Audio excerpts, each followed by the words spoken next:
I apologize, you guys. I have to start this over. So, this is Tarot 101 for beginners, how to give yourself an accurate reading. I am live streaming, so if it glitches and stuff like that, I want to apologize in advance. So, I have to start all over again. Um, so, I'm going to go into my tarot journey and things like that. So, if you guys are coming in on the live stream, save your questions towards the end of um, my whole list. And then for those of you who are coming on after it's been live streamed, if you guys want to stick around for the questions, you guys can do that. I'll call out the questions that are being asked in the live stream. So if you have something that you might need to know when someone calls it out, it might be helpful or beneficial. So if it's glitching, I apologize, you guys. I'm live streaming. Okay. So my tarot journey, not long. My tarot journeys, I've probably been reading tarot for like 5 years or so. I started off reading soft tarot decks, meaning like Archangel tarot decks with Doreen Virtue decks usually. Um, those are my suggested tarot decks. I will leave in the description box below the top 5 tarot decks I suggest for beginner readers that I actually have used. Oracle cards, I'll leave that in the description box too below. So it's kind of like a review. I'll go into why I like using those tarot decks. But in this video, I'm going to go into different aspects of what I feel is most comfortable as a start on my tarot journey. What was the go-to methods that I did, how to clean your decks, and all of that. Okay. So choosing your deck, like I was saying before, if you're a beginner, you really have to be careful what type of decks you choose. You don't want to choose a tarot deck that's like a witch's tarot or mermaid tarot, unless it kind of sticks to the theme, which some tarot decks do. But I would prefer more than likely to start off with like a Rider-Waite tarot or Morgan Greer. I don't have either of those. I have similar to Rider-Waite decks, but I don't have the exact Rider-Waite. I'm probably the only tarot reader that does not own a Rider-Waite deck. I have like similar types of decks. I have the After Tarot, which looks similar. I have the Golden Universal Tarot, the New Vision Tarot. I have the Master Tarot deck from astrologyanswers.com's deck. I have the holographic tarot, which is the Rider-Waite, but of course it's holographic, and then it has Chinese writing on it. So, but my first deck that I chose for tarot, because I started off as more of an oracle person, but this was my first tarot deck that I got around the same time that I bought my oracle decks, was the Archangel Power Tarot. Now this is like my favorite deck. I love this deck. It looks like a mess. It's a hot mess because I've used it so many times. But it's my go-to deck. I love it. I love it. So I'm not going to answer any questions right now, you guys, until I'm done. So I'm kind of going to ignore you guys for a second. So if you have a question, hold on to it. But that was my first tarot deck that I've got. But I did have the Tarot Voyager deck, which is not a beginner deck at all. If you guys are familiar with it, it has like different types of imagery. It has like crystals. The 2 of crystals is like the swords, I believe. It has like all these different elements to it, and it's really kind of confusing if you're new to tarot. So I wouldn't suggest that. The only reason why I would suggest Archangel Power Tarot decks and Doreen Virtue's I have one other tarot deck from Doreen Virtue, actually 3. So the Oracle 3. I have the Archangel Power Tarot, I have the Angel Tarot, and then I have the Animal Tarot deck that she just put out. So she has fairy decks, she has a few angel ones, and then she has the animal one. So I would suggest those because they have the writing on the bottom that kind of gives you an idea of what each tarot card represents and what it means. So it's kind of like a guider tarot. I like it. Yeah, so I would check into that. So what deck calls out to you? on choosing your deck. That's the first step, is what deck calls out to you.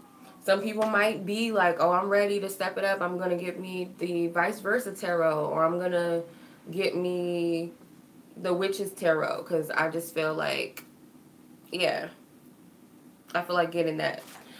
So, I would pick a deck that definitely stands out to you, something that calls your attention, because that's more than likely a deck that's meant for you. So I can't say that you should only stick to a certain type of deck, because it might be that you're a little more advanced in that. Not everybody starts off with Rider-Waite. I don't have any Rider-Waite decks. I have similar to like inspired decks, I feel. Okay, so in the description box below, like I said, I have a suggestion video for tarot beginner, like decks for tarot beginners and oracle cards if you're interested. So I would start off with 1 or 2 decks. So if you feel guided to, you might want to get like 1 tarot deck and then maybe an oracle card deck to work with at the same time, or maybe 2 tarot decks, whatever. But that's just my suggestion, working with 1 or 2 tarot decks, because you want to have a deck that's your baby, one that you work with, that's your energy into it. Like, you want to work with that. I'm a tarot card and oracle card fanatic, so I have like a whole shelf full of tarot, and then even on my bookshelf on my desk right here, I have a whole bunch of tarot decks and oracle cards over here. So I'm kind of a fanatic. But I do have decks that I'm like, this is mine, because you can tell how worn out it is. Okay. Preparing for a reading. So preparing for your reading, I would say prayer or meditating over your deck, because you don't know who handled your deck before you had it. Especially if you bought a deck that was used, because sometimes when you go on Amazon or eBay, maybe even Barnes & Nobles, they have used decks. Some metaphysical stores and bookstores also have used decks, so you don't know who's handled it. Even if it's a new, fresh deck, you don't know who the person was that stocked the cards. You don't know. So the person that handled it while they were delivering it to you, were they in a negative mood? You just never know. So I always say, when you first get a deck, cleanse it and pray over it. If you don't do prayer, you can meditate, say an affirmation, whatever you feel guided to do.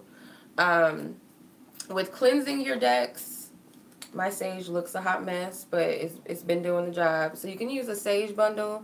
Obviously mine is like, I use most of it. You can use sage. You can burn some Palo Santo wood and just kind of like over your deck, just cleanse it. Some people fan out their decks, fan it out. I wouldn't suggest that the first time you get your deck, because it's like, this is like after you've done a reading or something on yourself or somebody else, you clear it out. I would do something a little more harder than that, if that makes sense. Florida water. I use Florida water to cleanse my table most of the time when I'm doing a reading. Put it on my hands while I'm working with my cards. And this is like holy water to me.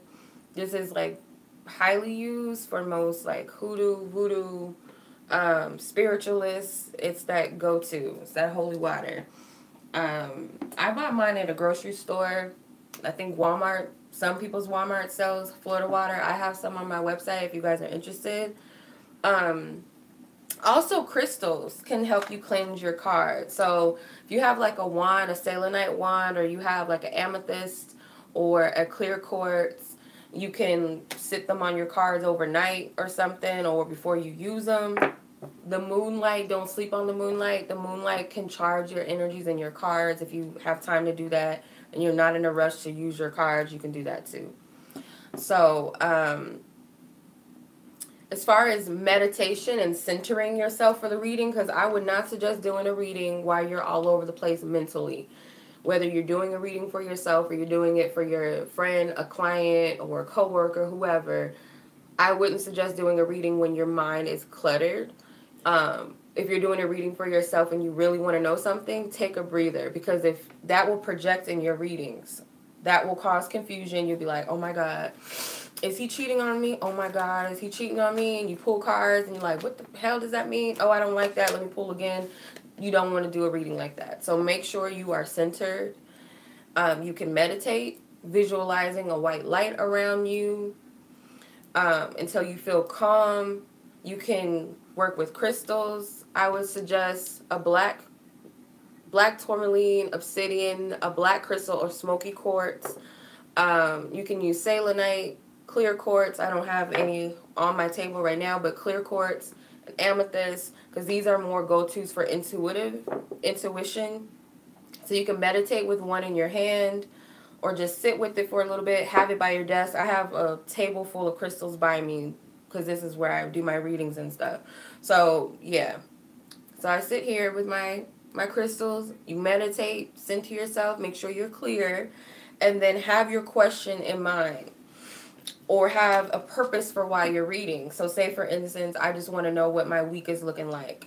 So you can do that. Or I want to know, am I going to get the job? For me, yes or no readings, I wouldn't do yes or no readings all of the time unless you absolutely have to. Because the thing about tarot is it's energy. It's tapping into an energy. Predictions can change at any time because nothing's set in stone. It depends on that person's path. It depends on your path. If this is your reading, it depends on the decisions you make. Tarot is here to give you a map into something. It's not always going to be matter of fact, okay? So, yeah. So meditate. Say, for instance, I want to know, did I do a good job on my interview, my job interview? So I'm going to get into spreads. Okay, so into spreads, as a beginner, you can start with a 1 card, 2 card, or 3 card reading as a beginner. It's simplified. I am a 4 card, 5 card person. I love 4 cards because I like to look at my mental state, my emotional state, my spiritual energy, and then where I'm headed right now.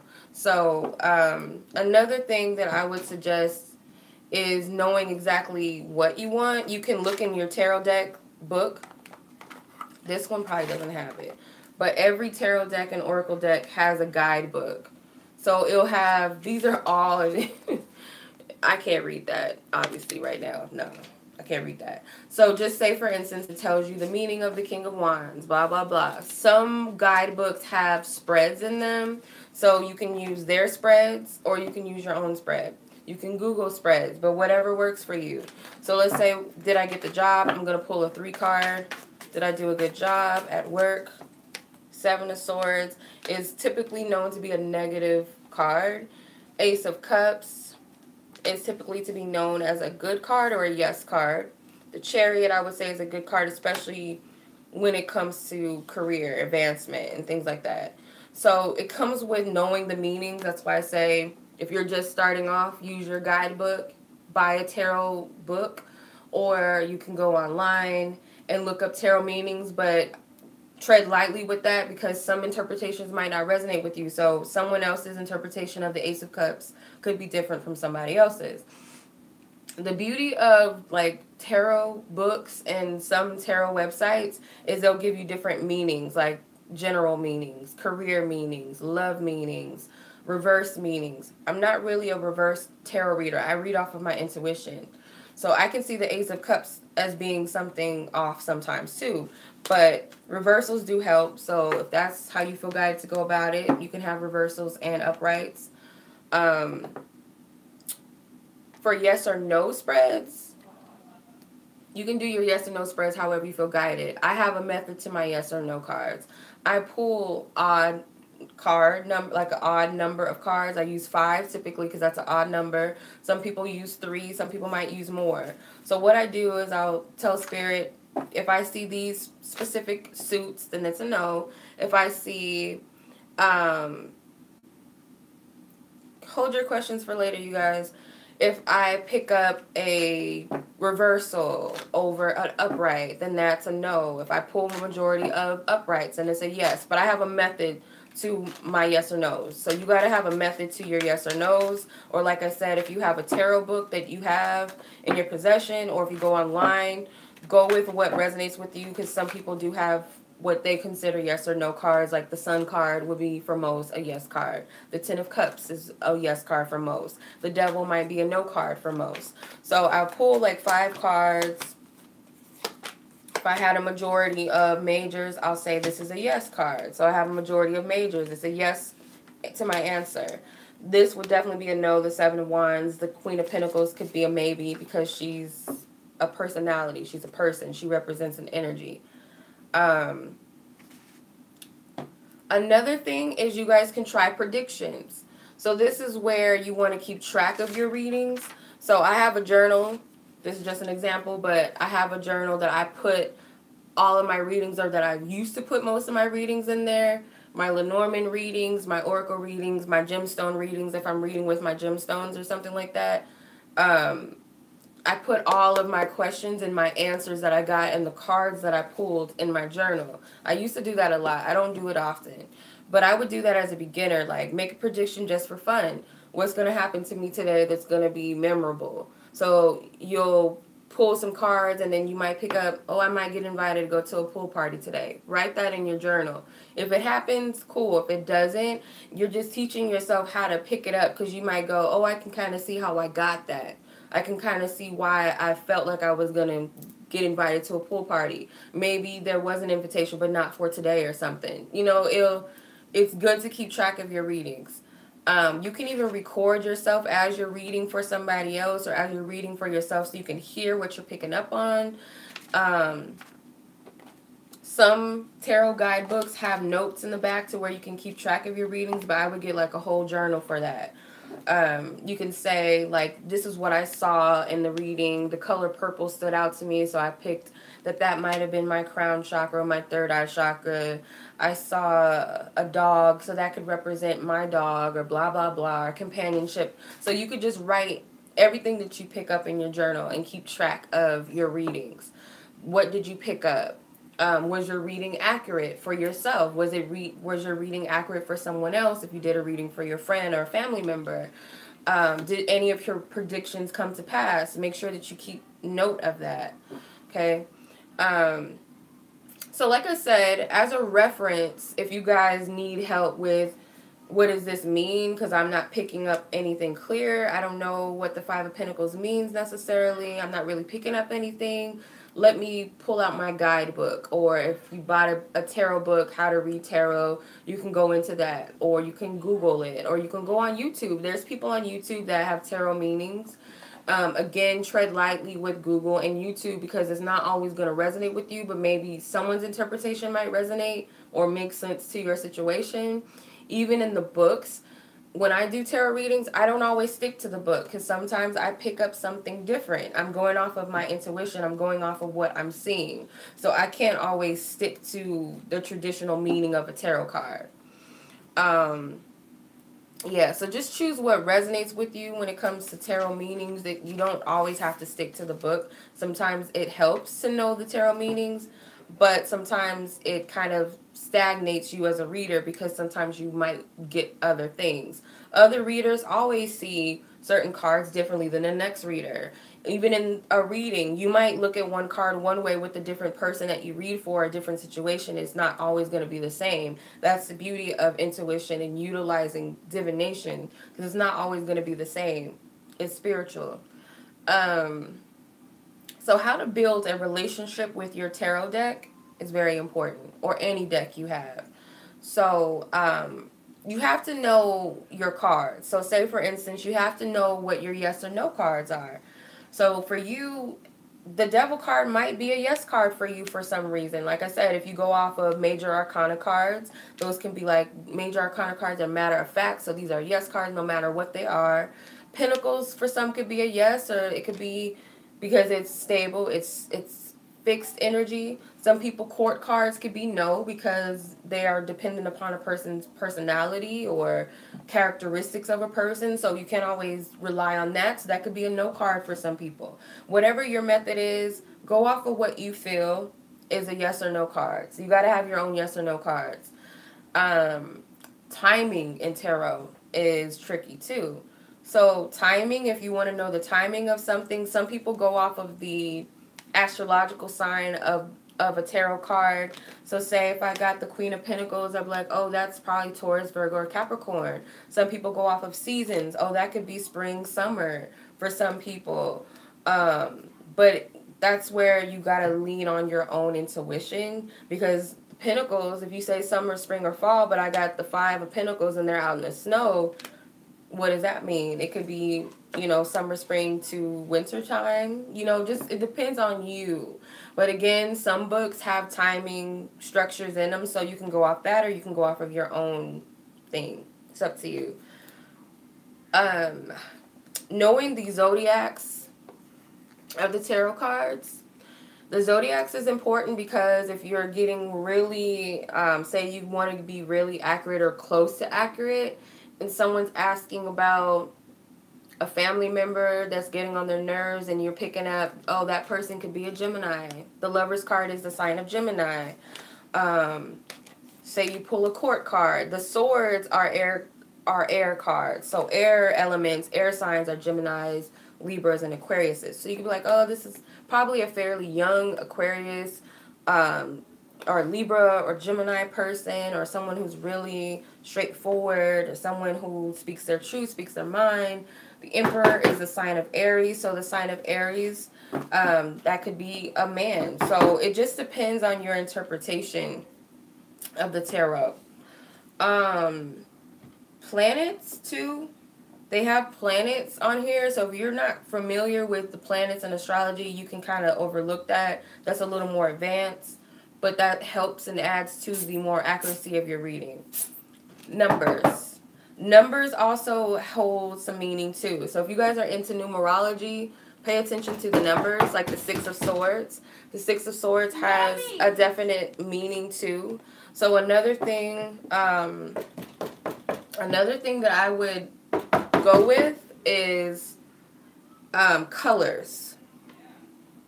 So colors are very essential too. So say you know all of the 7 chakras. Sometimes if you look at a card, you can go, oh, maybe this person is in their lower self. They're in their ego. The color red is like the lower chakras. You know, if you're seeing a lot of blue, that can represent emotions. It can represent communication. So all of that plays a big role in tarot. I know that's a lot. I hope that makes sense. But yeah.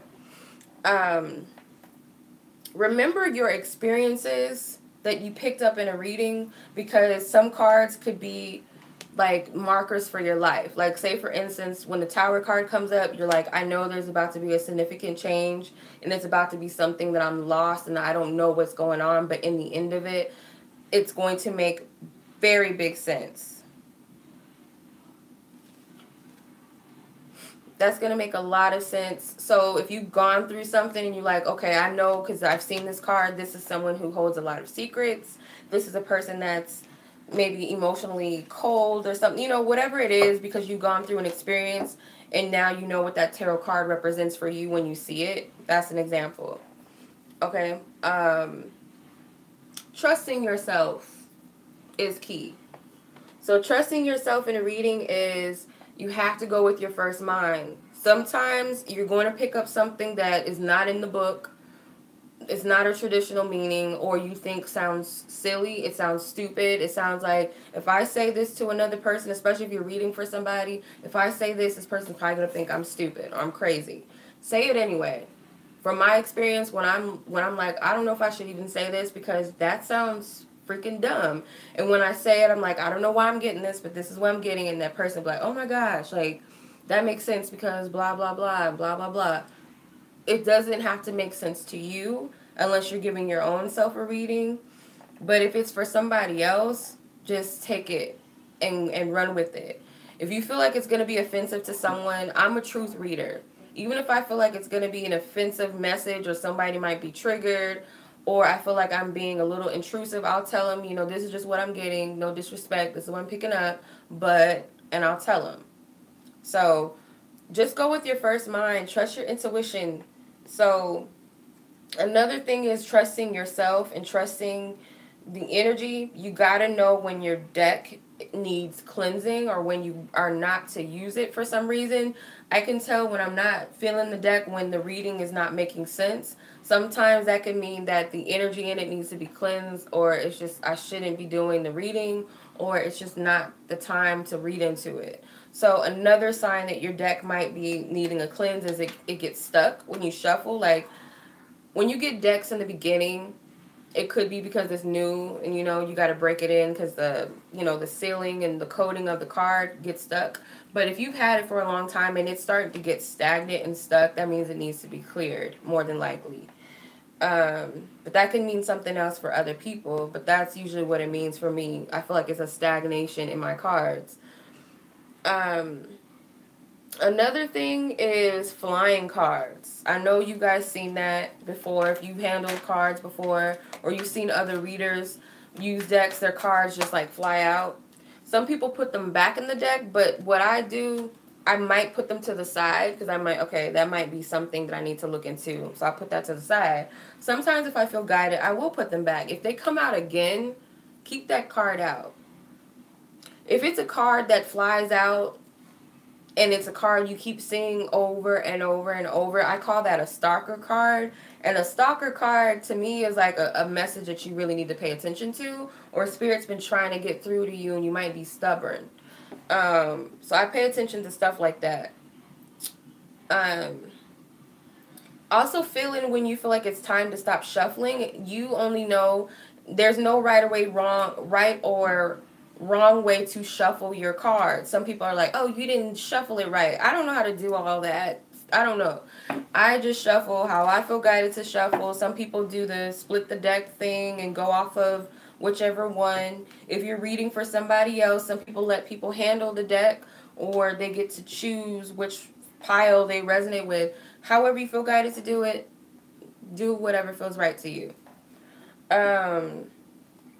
Another thing is, you'll know when to stop shuffling because you'll just feel it. For me, I'll feel it, or I'll hear a voice saying stop, and I'll stop. Okay? I feel like I'm skipping something. I feel like I have to let everybody know that when you're reading, make sure that your space is clear and you ask for protection, or you have some sort of protective stone around you, or you call on Archangel Michael, your ancestors, your angels, or something, so that you make sure that you're not getting and picking up things from like trickster energies or spirits. You're not picking anything up from your ego, your fears. That's why it's very important to center yourself so you can feel and know what you're picking up. Sometimes if you're reading for clients or you're reading for friends and family, their energies can interject in your reading. Sometimes you have to tune them out because some people, like, they have an idea of what the reading is supposed to be and what they want to hear, what they want to know. And sometimes they'll tell you, that's not what it is, that's not true, blah, blah, blah. And you keep pulling the same cards. Sometimes you have to overlook that sometimes, because I'm going to just be honest, and I don't know, some people might be triggered. I'm not coming at anybody specific if I've read for you or anything. But some people don't want to hear certain messages. If it doesn't feed the narrative of what they wanted to hear, they'll deny it. But if you keep pulling the same cards, you got to go with it. You have to just trust. Let them sit with their own message. You did what you're supposed to do. Let them sit with their message. And if it comes to pass, if it resonates, it resonates. But it's not up to you to be like, oh, I messed up. Sometimes if you feel like you need to clarify, clarify. But like I'm saying, it's happened to me before. You keep reshuffling. You're like, okay, let me check again. Let me make sure I'm picking this up right. You keep pulling the same cards or the same energy. That's spirit saying, no, that's what it is. Leave it alone. Don't even fight with anybody about it. Just let it be what it is. But for practice, you can use friends. You can use family. You can use coworkers. If you guys feel guided to give free readings to people on social media just for fun, just to see where you're at with your accuracy, can definitely do that. I used to do that. I still read for family and friends whenever. I used to read for people at my job when I used to work at rather from home with my own business and stuff. When I used to work, I used to do readings for clients too. So yeah, try energy reads. Like, try to tap into energy right now and document them. Try predictive reading. You can do like stuff like what's gonna happen in the news, or predict something for a celebrity or something, or predict something for a family member with their consent, I'm sure. But you can do that and then keep documentation of that to practice more. Cleanse your deck. I would recommend cleansing your deck every reading. I don't do this all the time like I should, but I would suggest it. I usually tap it. I usually bang on my table with it. You can fan it out. You can sit a crystal over it overnight. You can sage it, Palo Santo it out, incense, Florida water, or just meditate with your cards.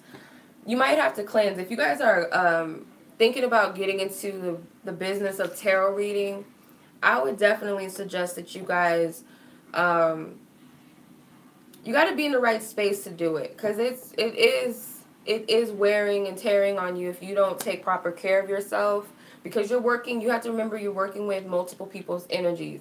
You're not just working with yourself. You're working with other people. You're tapping into their energies, and more than likely you're tapping into their energies plus somebody else if they're asking about love, or if they're asking about a family member, or you gotta be mindful of that. So you have to cleanse your energy every reading, because sometimes you can, as an empath, you're picking up energy, so you can take that energy on. There's times where I've done a reading and I'll feel freaking drained.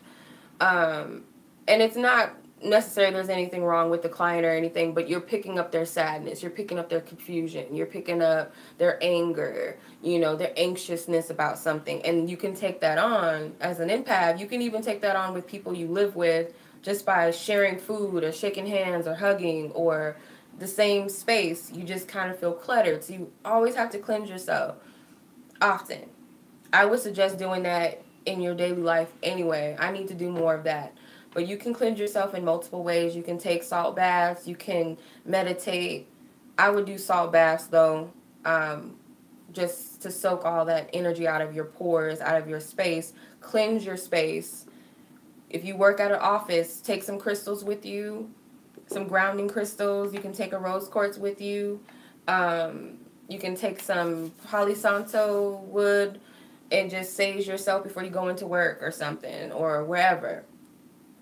So that is Tarot for Beginners 101. If you guys have any questions about the tarot experience, or you have a question about, you know, getting into tarot that I didn't cover, you guys can leave your questions and I'll call them out.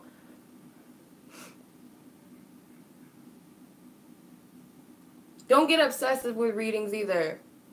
That's like my thing that I need to like work on. I'm good at it now, but don't get obsessive with readings. Like, don't.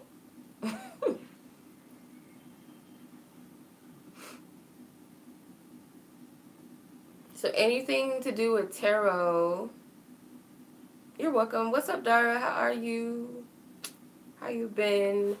I don't catch you all the time on my lives, but when I do, it's good to see you. I feel like I forgot something. I don't know why. Felt bad vibes from doing a reading at any time, whether it's myself or whether it's with people. Let me tell you guys something.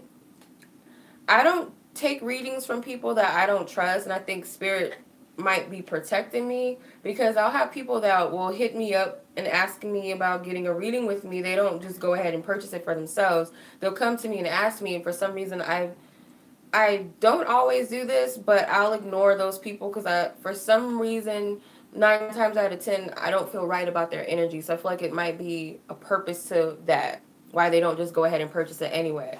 However, I have had people that have gotten readings from me that were nasty people, that were mean-spirited people.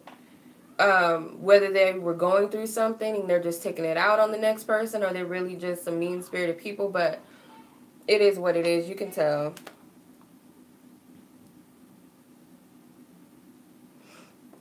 Ooh, you got a new man. Got a new job. Okay. You moved to a new city. Okay, that's awesome. Your life is, that's good. Okay. What if you see things in the cards, like people's faces and places? Is that a part of being an empath? Yeah. Also, that kind of goes with it. That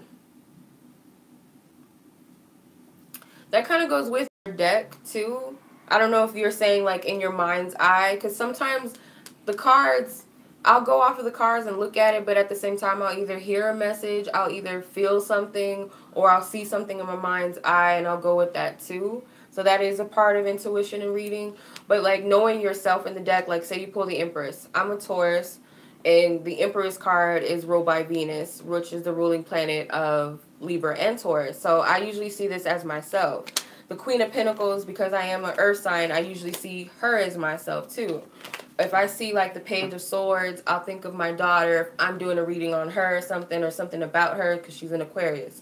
And pages are children in the tarot deck. So you have to kind of know yourself, know what deck is you or which card is you. If you're pulling it out, be like, oh, okay, that's me. Or even if you're not a water sign, but you gravitate more towards the Queen of Wands, which is a fire sign, you might see yourself as more bold, more assertive. So like, oh, that's me in the deck. Or I'm the star card, you know. Why do I think there's so many readers on YouTube? A number of reasons. There could be Spirit has different messengers for different people. Some people know that it's a moneymaker, and it's not really. For me, at least, I don't charge a lot for my reading, so I'm not like, ooh, I'm balling. But it is like a money for some people. Like, oh, everybody wants to know what's going on in their life. That's easy, I guess. I don't know. I guess it's kind of like hair tutorial people or makeup gurus. It's like, if that's something you enjoy doing, you enjoy do readings, or you feel guided to get on YouTube, it's part of it. I'm gonna be honest, I don't feel like everybody needs to have a YouTube channel. I don't know. That's just my personal opinion. Some people, like, when you get to know them, like, oh, this motherfucker do not need to be reading cards because they're not sane. But you can't judge that. Like, Spirit uses different people as messengers. What if you pull... Okay, wait, sorry, Dara. Okay, what's your favorite or go-to spread when you do your readings? I create my own spreads most of the time, but if I'm doing a quick mini read, I'll pull 4 cards. The 4 represents the 4 elements. So the mind, the heart, emotions, my perception, how I'm seeing things, and my actions towards these things. So that's how I do it, unless I'm looking at someone else's actions and motives and feelings. That's what I'm going to do. That's my thing. I'll do that. 5 cards, I'll do 2, because I have a method to that. The overall energy, the challenge energy, the suggested approach, the suggested focus, and the most likely outcome. I'll do that. That's my 5-card spread. 3 cards could be past energy, current energy, and potential future energy. I'm not a future type of person unless I pick up a prediction naturally. Okay. Dara, you said... no, I'm gonna have to skip. I don't know what that's about. I don't know.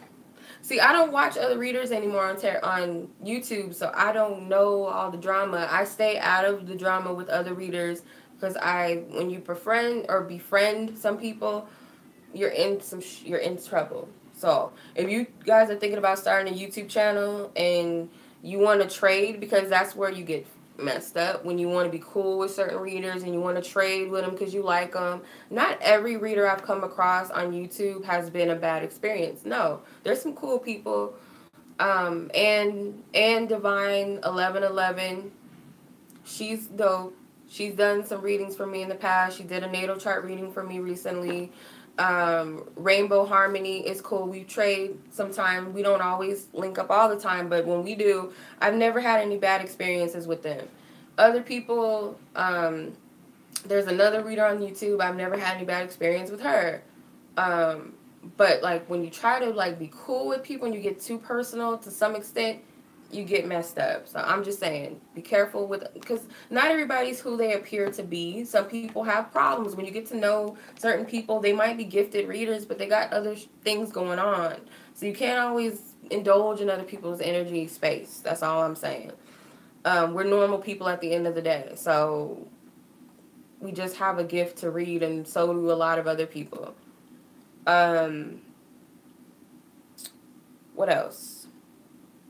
What if you pull the same suit or the same numbers but different suits for yes or no questions? Is there a meaning for that?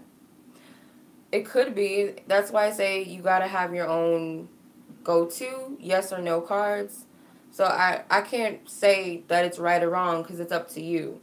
If you do have a method, like say if I pull the same number, or if I pull a majority of fours, or if I pull a majority of any number, the same number that comes out a majority of times, or a number of times that outdoes the other numbers, then I'm going to take that as my yes. If I pull a majority of pentacles, that is my yes. If I pull a majority of cups, you know, if that's your method. So it's pretty much up to you. You got to have a method. You can't do a yes or no card blind. Sometimes you can, like say you pick up an energy and you know what it's about. You know what the circumstance is about. And you're like, okay, I can see how that's a yes because me and this person, this represents me as an air sign. This represents him or her as a water sign. So that's my suggestion. How can you... or how can I be able to stay in tune with my intuition with reading cards instead of always reading the cards the traditional way? Just be open to what you pick up. Because sometimes it is a little bit hard to revert from tradition, but at times, though, you are going to pick up something else, something different. So I would just say, like, go with the first thing. Like the King of Cups, some people might see him as, like, a sweet, lovey-dovey man, but I've heard some people say they don't like him. Like, he's not the most loving man, even though he's a water sign. So it's up to you how you interpret. How do you come into your own style as a tarot reader? Like, figure out what you want to say before your readings and stuff. Would you just say, just practice? Just do it. I don't know if you mean, like, your introduction or whatever. That's why I don't watch other readers, because I don't want to pick up somebody else's way of talking and the way that they introduce. Because I notice a lot of... But I like how people have the disclaimer, like, this is not a personal reading, this is a general reading, this may or may not resonate. So a lot of people do that now, but that's a good thing, though, because you got to let that be known that you're watching a general reading on YouTube, so it's not subject to resonate. Or some people say this is for entertainment purposes only, or if this reading was not accurate for you, maybe it was not for you, or if you would like a personal reading, blah, blah, blah. You know, everybody has their own method. Go with it.